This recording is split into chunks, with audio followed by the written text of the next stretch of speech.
एक कथा भक्तमाल जी में आती है। एक भक्त थे, उनका नाम था धन्ना जाट। क्या नाम था? बड़ी मधुर कथा है धन्ना जी की।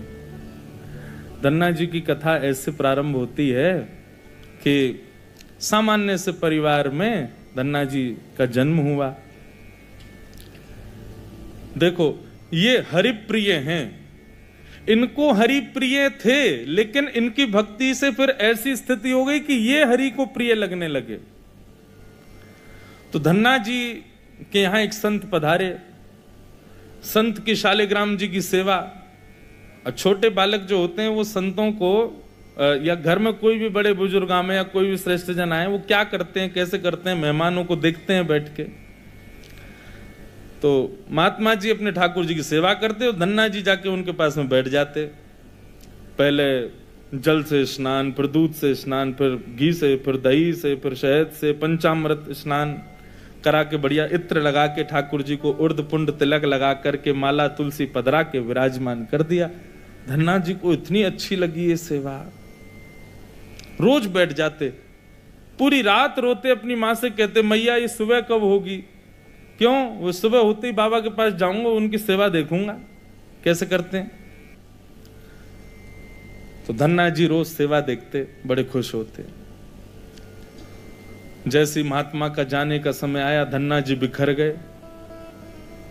कहां जा रहे हो आप? बोले बेटा अब हो गई हमारी सेवा पूरी, अब हम जा रहे हैं, फिर आएंगे कुछ साल बाद।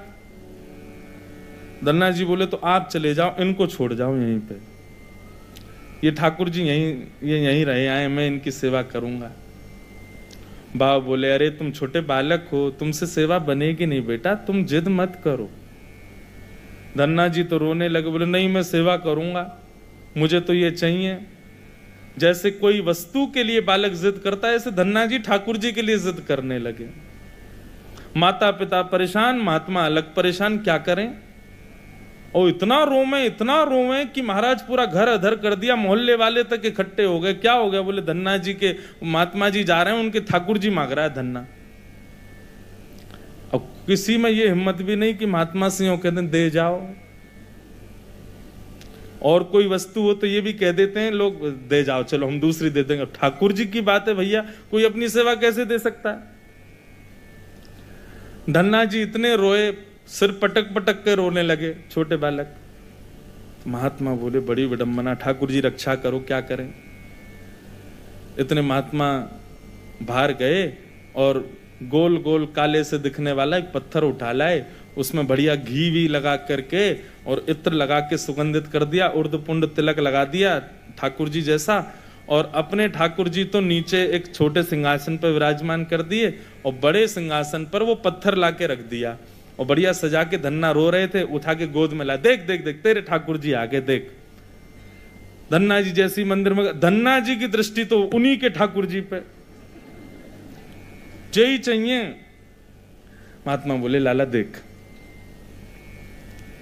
ऊपर सिंहासन पर बड़े ठाकुर जी बैठे और नीचे छोटे ठाकुर जी बैठे। वो बड़े वाले जो हैं वो तो हैं राजा ठाकुर, और ये छोटे वाले जो नीचे बैठे हैं ना, ये सिपाही ठाकुर। अब बता, मुझे तो राजा ठाकुर ज्यादा बढ़िया लग रहे हैं, मैं तो उनको ले जाऊंगा, लेकिन फिर याद रहियो जब जब मैं आऊंगा तब तब मेरे ठाकुर जी ऊपर बैठेंगे और तेरे वाले नीचे बैठेंगे, क्योंकि तू सिपाही ठाकुर जी मांग रहा है और मेरे ठाकुर जी तो राजा ठाकुर हैं।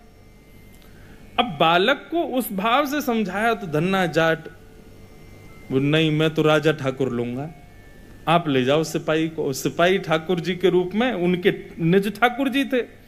बाबा बोले अब ठीक है। घर वालों ने भी प्रणाम किया, जय हो महाराज जी, बड़ी आपने बुद्धि युक्ति लगाई। सबको लगा कि कंटक छूट गया, लेकिन यहां तो अब भक्ति प्रारंभ हुई थी धन्ना जी की। देखो, ठाकुर जी की सेवा के लिए जो व्यवस्था की प्रतीक्षा करते हैं, ठाकुर जी की सेवा के लिए अनुकूल समय की प्रतीक्षा करते हैं, उन लोगों के लिए प्रमाण है ये कथा। बाकी सेवा तो बाद की बात है। ठाकुर जी भी असली नहीं थे धन्ना जी के, सामान्य पत्थर था और धन्ना जी उनकी सेवा करते।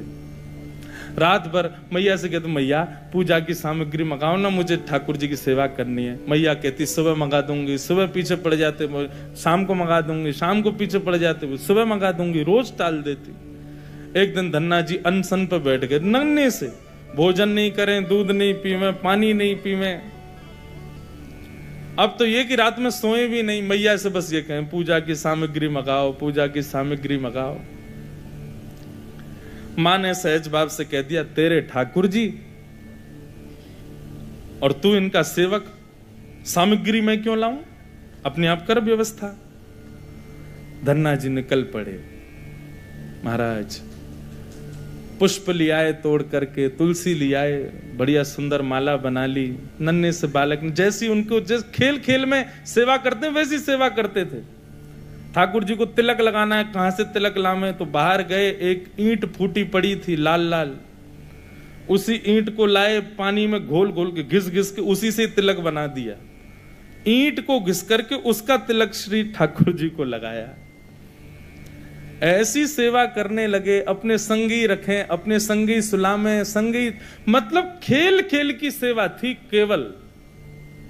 घर वालों को लगता था कि भैया दुनिया के लोग खिलौने से खेलते हैं, हमारा धन्ना जो है ये पत्थर को ही भगवान समझ के खिलौना इनसे ही खेल रहा है, बड़ा होगा तो बुद्धि आ जाएगी। परंतु किसी को क्या पता था कि भैया ऐसा भक्ति का बीज पिरो दिया है धन्ना जी के हृदय में।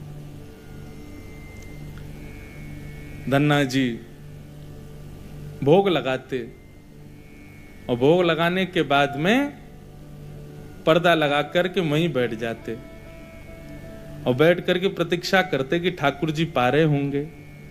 फिर धीरे से पर्दा हटा के देखते, अच्छा अभी पाई नहीं, ठीक है, फिर बैठ जाते, फिर प्रतीक्षा करते कब पाएंगे। खूब देर हो गई, नहीं पाई तो ठाकुर जी से बोले आप रोज भोजन अधूरा छोड़ देते हो। मैं भोजन अधूरा छोड़ देता हूं, मेरी मैया मुझे बहुत मारती है, लेकिन महात्मा जी मुझे ये बता के नहीं गए कि वो मैं आपके संग कर सकता हूं कि नहीं। मेरी मैया तो मुझे बहुत मारती है, लेकिन पता नहीं मैं कर सकता हूं कि नहीं। धन्ना जी के उस प्रिय भाव, भक्ति भाव पर ठाकुर जी रीझने लगे। एक दिन तो धन्ना जी हट करके बैठ गए, यदि आपने नहीं पाया तो मैं भी नहीं पाऊंगा। धन्ना जी ने थोड़ी देर देखा, थाली यथावत रखी है, नहीं पा रहे, तो ठाकुर जी की तरफ कमर करके लेट गए। तो ठीक है, तो आज मैं भी भूखा सोऊंगा। इतने में ही जैसे उंगली को कोई जोर से चाटे तो चट चट आवाज आती है ना, ऐसी चाटने की जोर जोर से आवाज आने लगी। धन्ना जी बोले ये चप चप खा कौन रहा है, और ये ऐसे चटकारे ले ले करके कौन उंगली चाट रहा है। जैसे ही पर्दा हटा करके देखा तो नील माधव भगवान बैठ करके धन्ना जाट की उस थाली में से प्रसाद पा रहे थे। दर्शन किए जब श्याम सुंदर के, मोहित हो गए। ऐसा नील वरण ठाकुर जी का कटाक्ष नेत्र, बढ़िया सुंदर घुंघराले केशों की गूद बना करके उसमें मोर पंख लगा रखा है। जैसे धन्ना जाट छोटे वैसे ठाकुर जी भी छोटे से, नन्हे से गोपाल जी आ गए। और जैसे मानो पूरे हाथ में सान लेते हैं ना सब्जी छोटे बालक, ऐसे ठाकुर जी ने माखन मिश्री और सारी सब्जी सान रखी है और खूब प्रेम से चाट चाट करके पा रहे हैं। धन्ना जाट बड़ा प्रसन्न हो गया, बोले आप तो बड़े प्यारे हो, आज आप प्रत्यक्ष मेरे सामने आ गए। ठाकुर जी धीरे धीरे अब धन्ना जाट के सखा बनने लगे। धन्ना थोड़ा बड़ा हुआ, गऊ चराने, बछड़ा बछिया चराने जाता तो अपने शालिग्राम, जो शालिग्राम थे ही नहीं, सामान्य पत्थर थे, उनको सजा धजा के बढ़िया अपनी जेब में धर के ले जाता। रास्ता भर उनसे बात करता, नीचे वृक्ष के नीचे बैठ करके ठाकुर जी, अब कोई नहीं है ठाकुर जी प्रकट हो जाओ, तो ठाकुर जी प्रकट हो जाते, धन्ना के साथ प्रेम से पाते। बंधुओं देखो इस कथा से क्या समझ में आ रहा है, धन्ना जी के भीतर ऐसा कौन सा गुण है जिस पर ठाकुर जी रीझ रहे हैं। दीनता। कल हमने एक सूत्र लिया था भक्ति में, अविचार। भगवत भक्ति में विचार नहीं करना है, जो करना है सो करना है। मन में बात आ गई तो बस ठाकुर जी को प्रस्तुत होनी चाहिए। पहला सूत्र। भक्ति का दूसरा सूत्र है दीनता। जितने सीधे, जितने दैन्य, जितनी दीनता में ठाकुर जी की भक्ति में रहोगे, ठाकुर जी उतने प्रसन्न रहेंगे। जितने चतुर बनने का प्रयास करोगे ठाकुर जी के सम्मुख, उतने ही ठाकुर जी दूर भागेंगे। जितना हो सके दीन रहो। ठाकुर जी की भक्ति में किसी भी प्रकार की चतुराई नहीं होनी चाहिए। दीन। धन्ना जी उन्हीं ठाकुर जी को लेकर के चले गए। ठाकुर जी आज बोले, धन्ना तू तो मेरी बड़ी सेवा करे, पर मेरो भी मन करे कि मैं भी तेरी सेवा करूं। सब लोग इधर देखो, कथा सुनो। धन्ना जी बोले, ठाकुर जी ये उचित नहीं है। आप भगवान हो, आप एक ईश्वर तत्व हो, आपकी सेवा हम करें अच्छा लगता है, पर आप हमारी सेवा करो, ये कहां की शोभा है। ठाकुर जी बोले, नहीं धन्ना हम तो तुम्हारी सेवा करेंगे, हमें बताओ हम क्या करें। और भैया ये भक्ति, ये भक्त भगवान वाली बात थोड़ी है। यहां तो सखा हैं, आप हमारे सखा हो, हम आपके सखा। सखा तो आपस में मिल बांट के सब काम करें। बता भैया धन्ना हम क्या करें। धन्ना जाट बोले, तो फिर एक काम करो, आप हमारी गैया चराओ। ठाकुर जी बोले, ये तो हमारे जन्म जन्म को काम है, ये तो हम बड़ी निपुणता से करेंगे। और बंधुओं यही होता, धन्ना जाट अपने घर से गैया लेके जाता और वन में जाकर के ठाकुर जी को जैसे ही बाहर पधराता, इतने में वृक्ष के पीछे से ठाकुर जी आ जाते और ठाकुर जी कहते, धन्ना अब तू जाके आराम कर, हम गैया चरा देंगे। और सारी गैया ठाकुर जी चराते। शाम का समय जब होता तब धन्ना जी जाते और जाके ठाकुर जी को दोबारा अपनी जेब में रख के गैया लेके आ जाते। एक दिन वो महात्मा आ गए जो धन्ना जी को वो पत्थर दे के गए थे। जैसे ही घर पे आए तो धन्ना जी लेटे थे।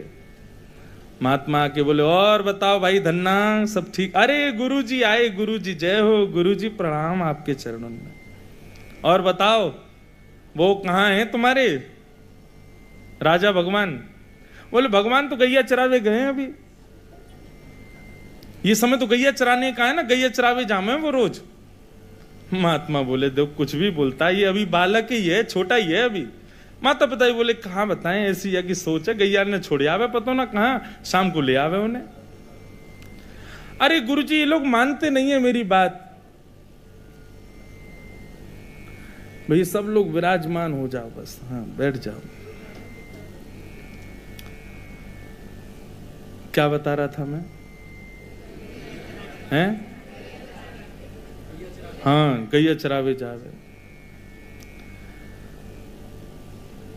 गुरुजी बोले, तो फिर वो शिला कहाँ है जो हमने तुमको दी थी? बोले, उन्हीं की तो कह रहा हूं गुरुजी, वो गैया चराने गए। गुरुजी बोले, ये तो कुछ भी कह रहा है। नहीं नहीं गुरुजी आप विराजो, मैं आपको एक एक बात बताऊं। और उसने सारी बातें बताई, ठाकुर जी कैसे चटकारे लेके भोजन करते हैं, क्या क्या उससे बातें करते हैं, कैसे उसके संग खेलते हैं, कैसे उसकी पिद्दी पे चढ़ जाते हैं, वो ठाकुर जी की पिद्दी पे चढ़ जाता है। ऐसा मधुर भाव वो प्रस्तुत करे और गुरुजी बैठ के सुनते जाएं। बोले कि इतनी बड़ी बड़ी बातें झूठ में तो नहीं बोल सकता। बोले, गुरुजी मुझे पता है, माता पिता की तरह आप भी मुझ पे भरोसा नहीं कर रहे हो, आपको नहीं विश्वास, चलो मैं दिखाऊं आपको। अभी मेरे ठाकुर जी गैया चरा रहे हैं। गुरुजी को लेकर के वन में गया तो वन में गैयाएं चर रही थी। बोले, कहाँ है तेरे ठाकुर जी? अरे देखो वो दोहरी गैया के पीछे पीछे हाँक रहे हैं, वाकू पीछे पीछे चल रहे हैं वाक्य, देखो ठाकुर जी दिख तो रहे। गुरुजी बोले, हमको नहीं दिख रहे। धन्ना जी दौड़ के ठाकुर जी के पास गए। बोले, मेरे गुरुजी आए हैं, उनको दिख जाओ। भगवान बोले, उनको नहीं दिखेंगे हम बस तुमको ही दिखेंगे, तुम्हारे सखा हैं, तुमको दिखेंगे, सबको थोड़ी दिखेंगे। अरे भैया ऐसा मत करो। क्यों? बोले, आपको और मोको एक दूसरे से मिलवावे वाले तो गुरुजी हैं। गुरुजी यदि मुझको नहीं देके जाते आपको, तो आप मुझे कैसे मिलते? मेरे गुरुदेव हैं, इन्होंने ही तो मुझको दिया था आपको। ठाकुर जी रीझ गए, पुनः पुनः धन्ना को हृदय से लगाए। इसकी भक्ति, ऐसा भाव। इतने में ही नील माधव नीलमणि ठाकुर जी प्रकट हो गए। और जैसे ही प्रकट हुए, दूर खड़े गुरुदेव के एक एक रोम बिलखने लगा, रोने लगे और धन्ना के चरणों में प्रणाम किया।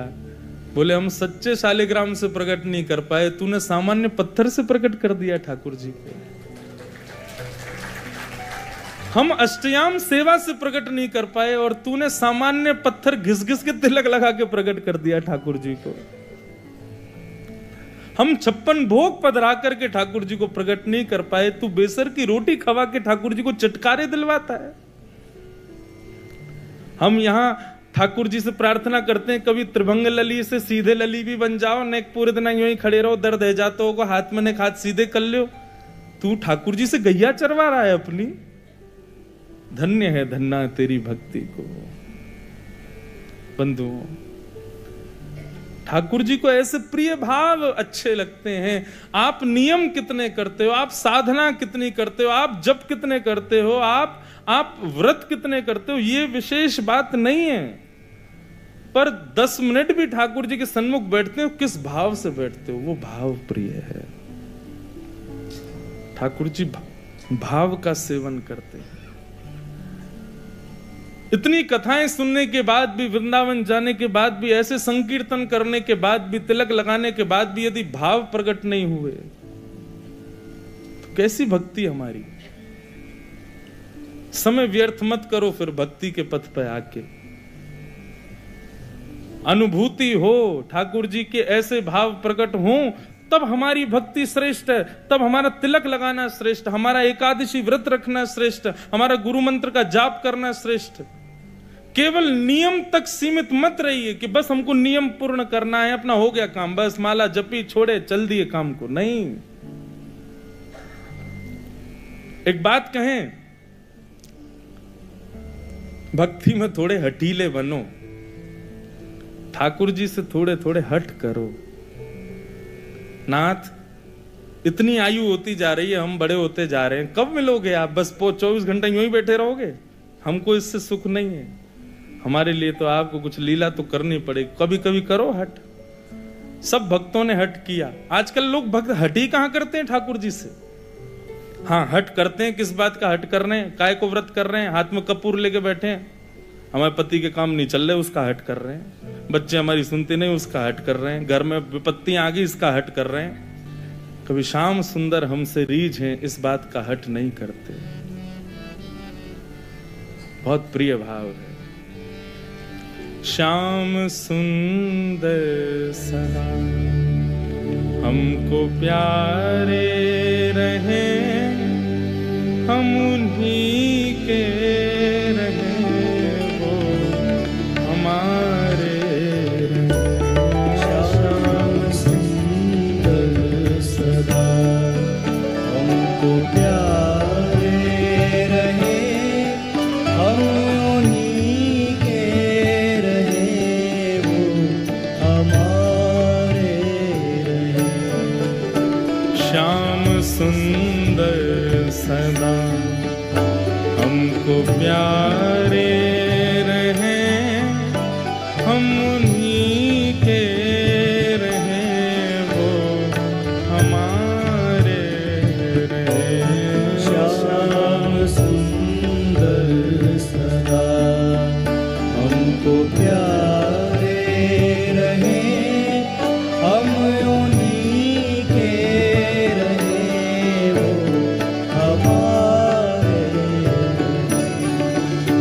मोह माया की नदियाँ बही जा रही, मोह माया की नदियाँ बही जा रही, मन की ममता को खींचे चली जा रही, मन की ममता को खींचे चली जा रही, मन की ममता को खींचे चली जा रही, मन की ममता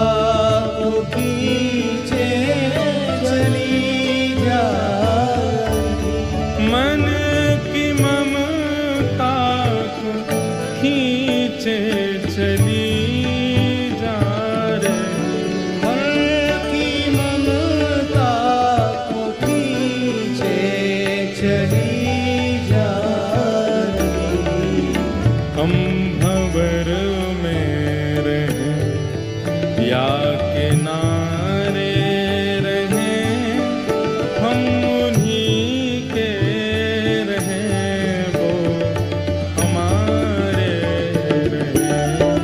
श्याम सुंदर सदा हमको प्यारे रहें, हम उन्हीं के रहें, वो हमारे रहें। हम उन्हीं के रहें, वो हमारे रहें। हम उन्हीं के रहें, वो। श्री राधा रमण लाल की।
एक नियम बना लीजिए अपना।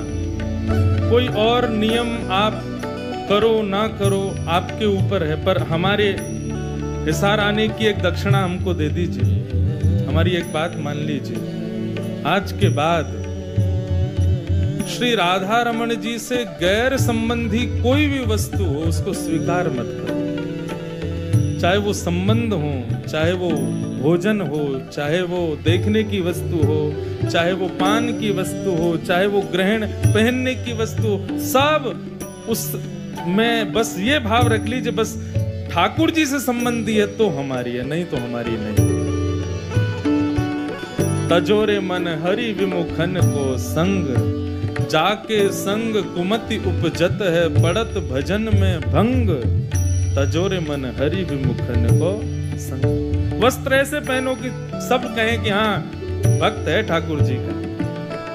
प्रसाद वही पाओ जो ठाकुर जी को निवेदित हो। देखो वही जो ठाकुर जी से संबंधी हो। सुनो वही जो ठाकुर जी के संबंध को प्रकट करता हो। हर वस्तु भगवत संबंधी स्वीकार करेंगे, ये नियम बना लीजिए। फिर भले ही आप व्रत ना भी कर पाओ चलेगा, फिर भले ही आप बाकी नियम ना भी कर पाओ चलेगा, परंतु इस नियम को स्वीकार करो।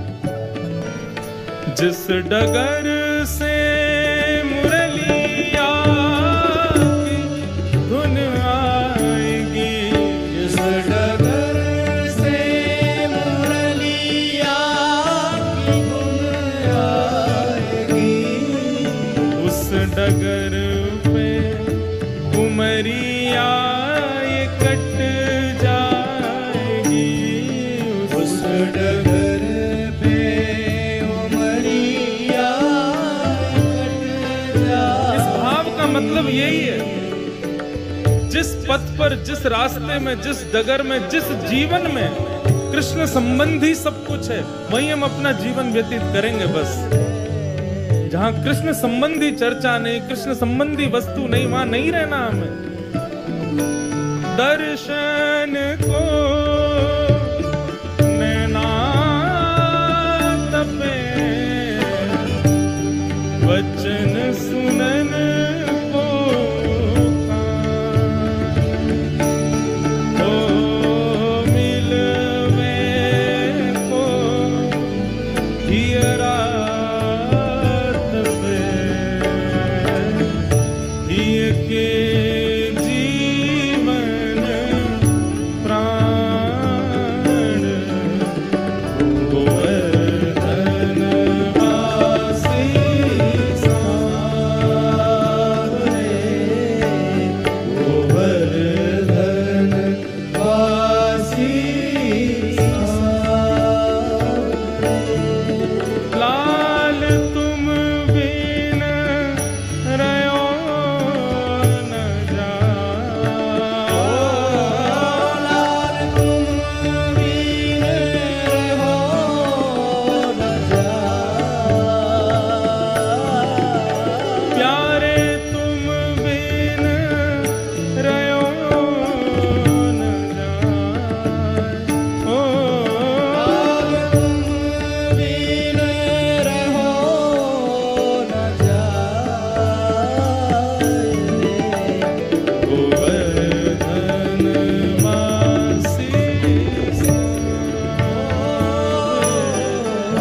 डगर से मुरलिया की धुन आएगी, जिस डगर से मुरलिया की धुन आएगी, उस डगर पे उमरिया कट जाएगी, उस डगर पे उमरिया कट जाएगी, उस डगर पे उमरिया कट जाएगी, उस डगर पे उमरिया कट जाएगी।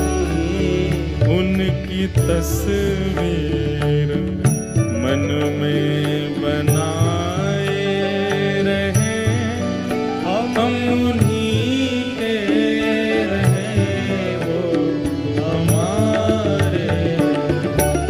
श्याम सुंदर सदा हमको प्यारे रहे, हम उन्हीं के रहे, वो हमारे रहे।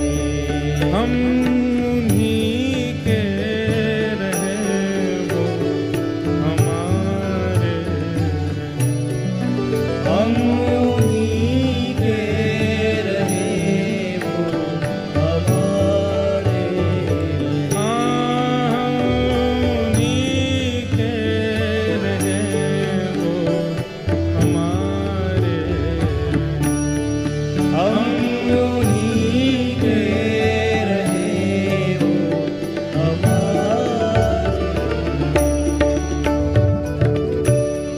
बस हमें उनका प्रिय बनना है। वो तो सबके प्रिय हैं ही।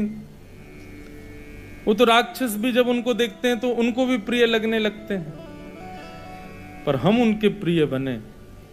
सूरदास को प्रिय ठाकुर जी लगते थे ऐसा नहीं कहते, संत जन कहते हैं सूरदास ठाकुर जी को प्रिय लगते थे। मीराबाई ठाकुर जी को प्रिय लगती थी, गोपियां ठाकुर जी को प्रिय लगती थी, गोपाल भट्ट गोस्वामी ठाकुर जी को प्रिय लगते थे, हितरवंश महाप्रभु ठाकुर जी के प्रिय थे। पर हमारे लिए क्या कहेंगे लोग? इनको ठाकुर जी अच्छे लगते हैं। हमारे लिए कोई क्यों नहीं कहता कि ये ठाकुर जी को प्रिय है? हमारे भजन की उपलब्धि इसी में कि हम ठाकुर जी के प्रिय बने। धन्ना के भक्ति भाव को संत ने प्रणाम किया, बोले कि हम तो भैया सच्चे शालिग्राम में से ना प्रकट कर पाए, तेने पत्थर में से प्रकट कर दिए।